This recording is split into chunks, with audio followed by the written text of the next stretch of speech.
America's most hated mom, Casey Marie Anthony, is now on TikTok.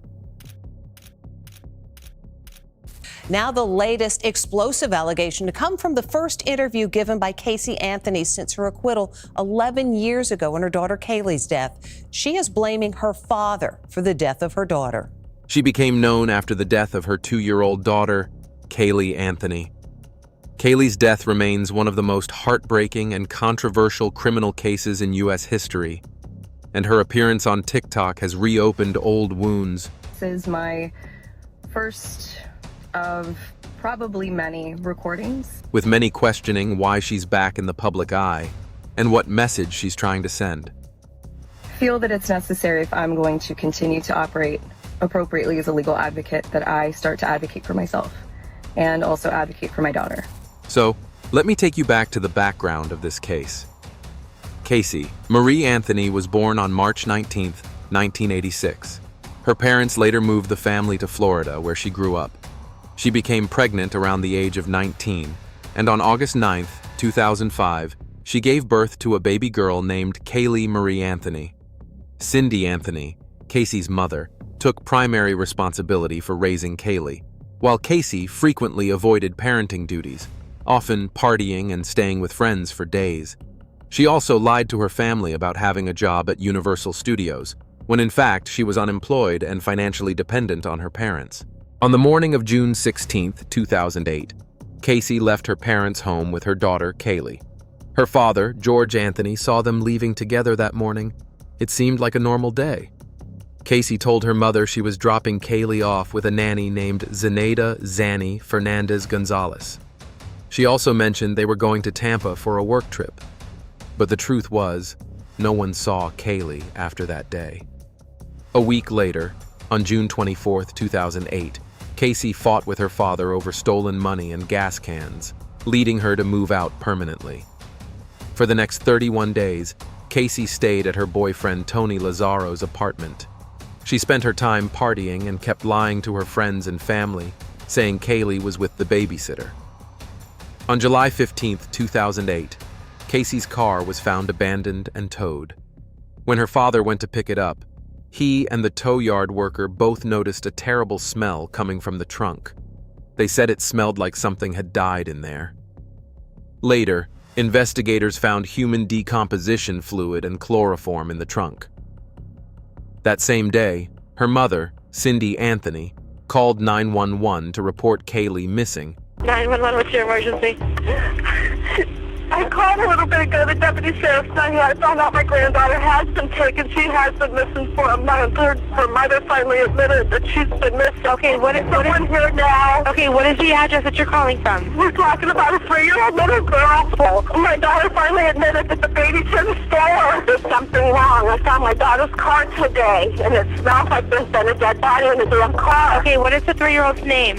Kaylee, Caylee, Anthony. Telling the dispatcher she hadn't seen her granddaughter in 31 days, and that Casey's car smelled like there's been a dead body in the damn car. Although Cindy later retracted her comment about the odor, the case had already taken a serious and disturbing turn, despite all these lies and growing evidence. On July 16, 2008, just one day after Kaylee was officially reported missing, Casey was arrested and charged with child neglect, giving false statements to law enforcement and obstructing the investigation. On July 29th, Casey was offered limited immunity in exchange for helping locate Kaylee, but the offer expired after she failed to provide any useful information. When investigators began questioning Casey Anthony, her behavior immediately raised red flags. She remained strangely calm, showed little emotion about her missing daughter, Kaylee, and kept lying throughout the interviews.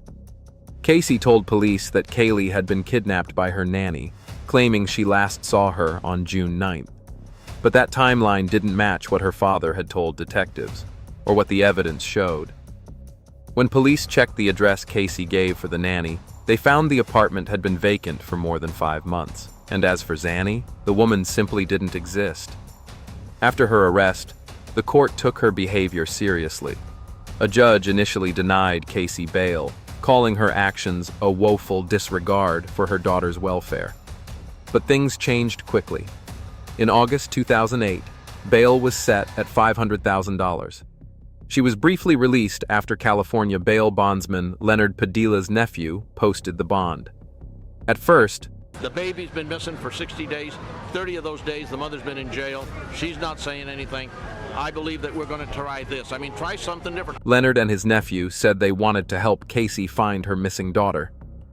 But that didn't last long. When an angry crowd began to gather around the Anthony house, where Casey was staying while out on bond, Tony Padilla decided to revoke the bond and sent her back to jail. Leonard also mentioned that Casey wasn't interested in talking with them. Despite everything, Casey didn't stay behind bars for long. On September 5, 2008, Casey was released again, this time wearing an electronic ankle monitor. Her parents secured her bond by signing a promissory note. Weeks passed with no progress. Then came a breakthrough. In August, a local meter reader named Roy Kronk called the police not once but 3 times to report a suspicious bag in a wooded area not far from the Anthony home. Despite his repeated concerns, officers didn't thoroughly search the location. Months later, on December 11th, while working in the same area, Kronk returned to the spot and discovered a small human skull inside a trash bag. Stick in the eye socket of this skull and lifted it up to be sure what it was? Yes, sir, I apologize for doing so, but like I said, I did not know what it was. A strip of duct tape found loosely attached to the skull. This time, he immediately called 911, and police responded. In Orange County Utilities Emergency Dispatch, we found a human skull. Oh my gosh. What they found were the skeletal remains of little Kaylee Anthony, hidden in the woods just a few hundred feet from her home. The remains were inside a plastic garbage bag. Investigative teams recovered duct tape, which was hanging from hair attached to the skull, and some tissue left on the skull. Over the next 4 days, more bones were found in the wooded area near the spot where the remains initially had been discovered. On December 19, 2008, medical examiner Dr. John Garavaglia confirmed the remains were those of 2-year-old Kaylee Anthony.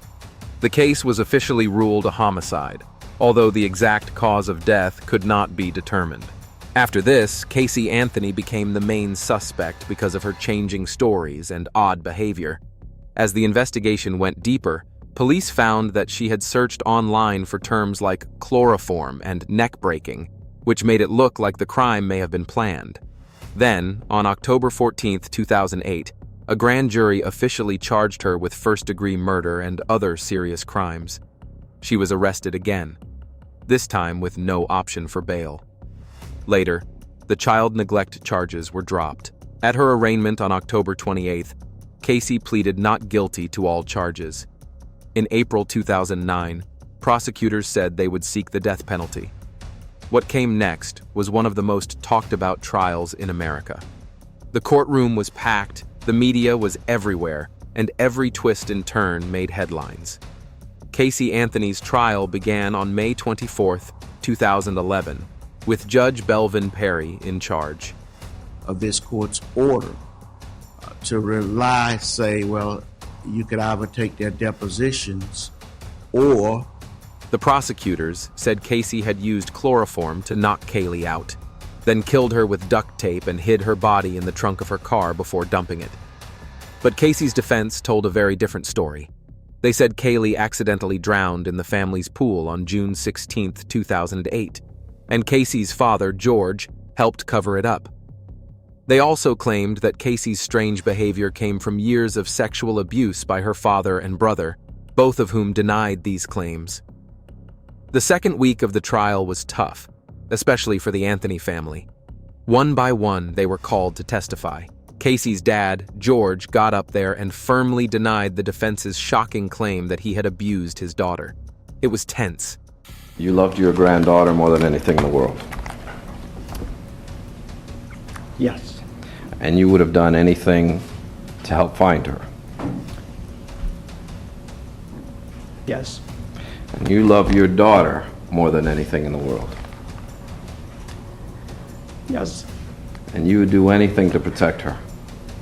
Yes. She is your baby. And when he talked about picking up Casey's car on July 15th, you could feel the emotion. He said the smell hit him right away, something he'd never forget. It was like nothing else. Even Casey's ex-boyfriend said he didn't notice anything until that day either. Then came the third week, and things got technical. A software guy named John Dennis Bradley said someone had searched the word chloroform on the Anthony family computer, like 84 times. But later, it turned out that number was way off. It was just one search. That mistake confused a lot of people. Cadaver dogs were brought in. They signaled signs of decomposition, both in the trunk of Casey's car and in the backyard.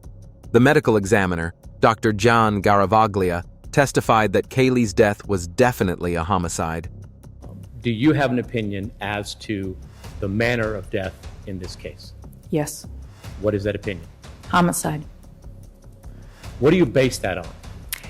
It's based on three main items. She pointed out the duct tape and said that no one reported Kaylee missing for weeks, which, in her words, just didn't make sense for a simple accident. There was more. An FBI expert mentioned a faint, heart-shaped mark on the duct tape found with Kaylee's remains, but the mark faded before it could be photographed.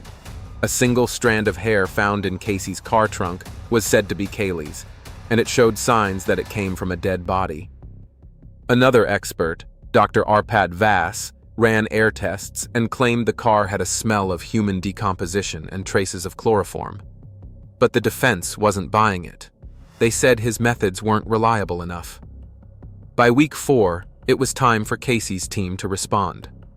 A well-known pathologist, Dr. Werner Spitz, criticized the original autopsy, saying it wasn't thorough and that the duct tape could have been added later, after the body had already started to decompose. Then, Casey's mom, Cindy, came back on the stand and said something surprising. She claimed she was the one who searched for chloroform, not Casey. She said she meant to search chlorophyll because her dogs were eating some weird plants. She also said that at their house, when pets died, they were buried with duct tape and blankets. Maybe that explained some of the evidence. And then, a woman named Crystal Holloway testified. She had volunteered during the search efforts and said she had a short relationship with George Anthony. According to her, George once told her that Kaylee's death was an accident that snowballed out of control.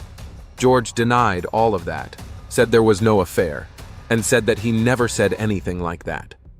By the end of it all, the prosecution had called 59 witnesses, and the defense called 47.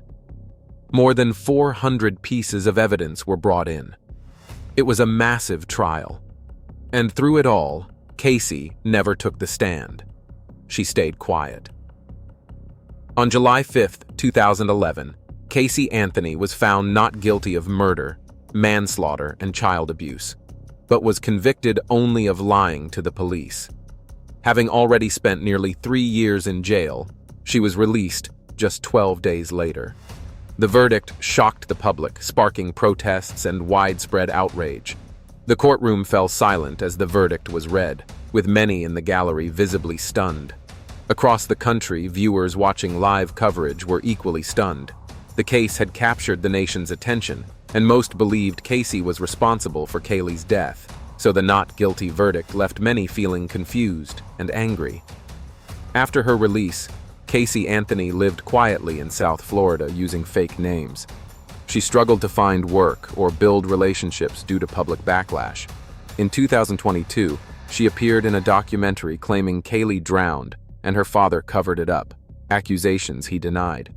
Then, in 2025, she posted a TikTok announcing her role as a legal advocate and shared personal claims about her past. My goal is to continue to help give a voice to people, to give people tools and resources. Many saw this as another attempt to fix her image, and it sparked heavy criticism.